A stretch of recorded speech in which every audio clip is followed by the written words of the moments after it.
اعوذ باللہ من الشیطان الرجیم بسم اللہ الرحمن الرحیم۔ میں فروخ افتخار اپنے چینل kheeti.com کے پلیٹ فارم سے ایک بار پھر حاضر خدمت ہوں۔ السلام علیکم دوستو، اس ویڈیو میں ہم گنے میں دوسری فصلوں کی کاشت پر تفصیلی بات کریں گے، اور یہ بھی کہ ہم گنے کی موٹی فصل میں کون کون سی فصلیں کاشت کر سکتے ہیں۔ دوسرا یہ کہ گنے کی موٹی فصل میں گندم کاشت کرنے کا طریقہ کیا ہے۔ ویڈیو کے آخر میں ناکامی کی ممکنہ وجوہات پر بھی بات ہوگی، غلطی کے امکانات کے بارے میں بھی بتایا جائے گا، لہٰذا ویڈیو کو آخر تک لازمی دیکھیں۔ جن دوستوں نے ابھی تک چینل kheeti.com کو سبسکرائب نہیں کیا، ان سے گزارش ہے کہ چینل کو سبسکرائب ضرور کر لیں تاکہ آنے والی تمام ویڈیوز آپ کو مل سکیں۔ دوستو، گنا ایک طویل دورانیے کی فصل ہے۔ اس میں ہم مختصر دورانیے کی بہت سی فصلوں کو کاشت کر سکتے ہیں، جن میں گندم، مرچ، پیاز، ٹماٹر، تربوز، خربوزہ، ٹینڈا اور مونگ قابل ذکر ہیں۔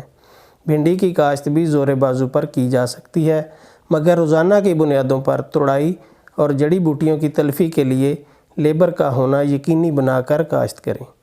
مکئی اور سورج مکھی کی کاشت گنے میں گنے کی فصل کو بہت زیادہ نقصان پہنچاتی ہیں، لہٰذا مکئی اور سورج مکھی میں سے کسی بھی فصل کو گنے کی فصل کے ساتھ ہرگز کاشت نہ کریں۔ اب بات کرتے ہیں گنے کی نئی اور موٹی فصل میں گندم کیسے کاشت کی جائے۔ گنے کی نئی فصل میں گندم کاشت کرنے کے دو طریقے ہیں۔ نمبر 1، زمین کو وتر حالت میں تیار کر کے گندم کے بیج کا چھٹا کر کے کھیلیاں نکال دی جائیں۔ گندم کا بیج شرح بیج سے 10 تا 15 کلو گرام فی ایکڑ زیادہ استعمال کریں۔ گندم کا اگاؤ مکمل ہونے پر مناسب وقفے سے آبپاشی کرتے رہیں۔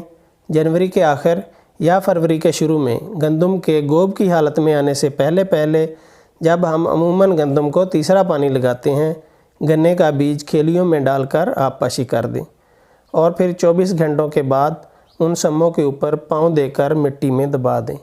اگلا پانی گندم کو کم از کم 21 دن سے پہلے ہرگز نہ لگائیں، ورنہ کماد کی جرمینیشن متاثر ہو سکتی ہے۔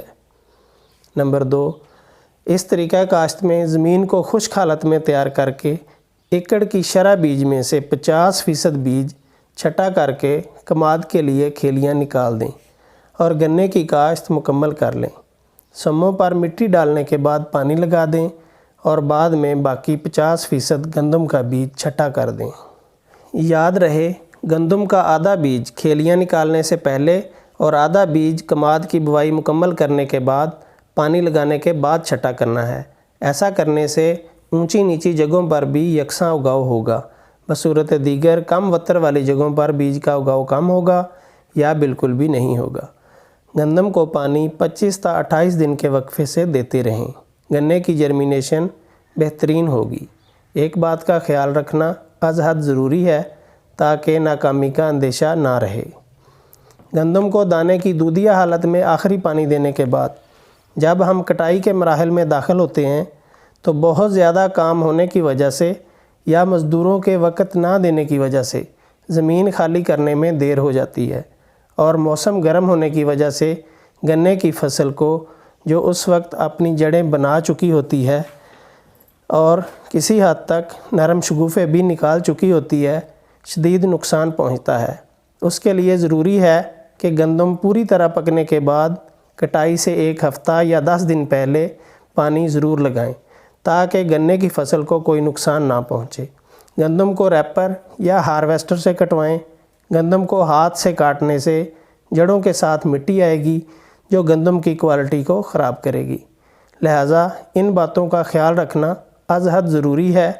ایک تو آبپاشی بے حد ضروری ہے، اور دوسرا گندم کی کٹائی ہاتھ سے نہیں کرنی۔ اس طریقہ کاشت سے آپ گنے اور گندم کی مخلوط کاشت میں مطمئن حد تک کامیاب رہیں گے۔ اسی طرح گنے کی موٹی فصل میں بھی گندم کاشت کر کے بہتر نتائج حاصل کیے جا سکتے ہیں۔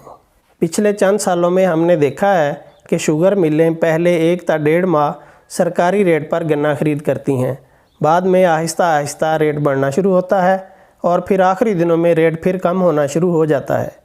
گنے کی کاشت زیادہ بڑھنے کی وجہ سے گنے کے ریٹ میں بہت زیادہ اضافہ کے امکانات کم ہو جاتے ہیں۔